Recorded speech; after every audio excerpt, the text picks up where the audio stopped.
আসসালামু আলাইকুম। এখন আমরা প্রায় প্রত্যেকেই ফেসবুক ব্যবহার করি। তো অনেক সময় স্ক্রলিং করতে করতে দেখা যায় যে স্টোরিতে অথবা টাইমলাইনে অশ্লীল ছবি, খারাপ ছবি এগুলো চলে আসে। আপনি বাচ্চাদের সামনে তাদেরকে কিছু একটা দেখাচ্ছেন, এরকমটা হয়।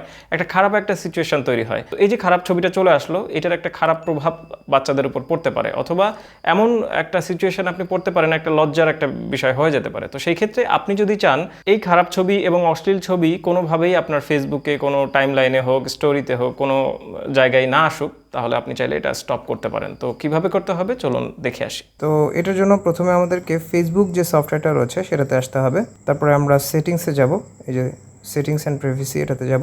তারপরে সেটিংসে যাব। সেটিংসে যাওয়ার পরে নিচে আসবো। নিচে আসার পরে এখানে দেখুন নেভিগেশন বার, আমরা এটাতে ক্লিক করব। তারপর হচ্ছে কাস্টমাইজ দ্য বার, তো আমরা এটাতে ক্লিক করব। তারপরে এখানে বেশ কয়েকটা অপশন দেখতে পাচ্ছেন। এখানে দেখুন এই যে ওয়াচ, এটাতে অটো রয়েছে। তো আপনি যেটা করবেন এইটা হচ্ছে হাইড করে দেবেন, এই যে হাইড। এইটা এখন থেকে আপনার কোনো ধরনের নোংরা যে সমস্ত ছবি, ভিডিও এগুলো থাকবে, এগুলো আর আপনার ফেসবুকে শো করবে না। দর্শক, আশা করছি ভিডিওটা আপনাদের জন্য হেল্পফুল হয়েছে। যদি সেরকমটা হয় তাহলে অবশ্যই লাল সাবস্ক্রাইব বাটনে ক্লিক করে সংযুক্ত থাকতে পারেন। যারা এই ভিডিওটা ফেসবুক থেকে দেখছেন তারা অবশ্যই ফলো বাটনে ক্লিক করে রাখবেন আর নতুন নতুন ভিডিও পাওয়ার জন্য। আল্লাহ আপনাদের সবাইকে ভালো রাখুন। আসসালামু আলাইকুম।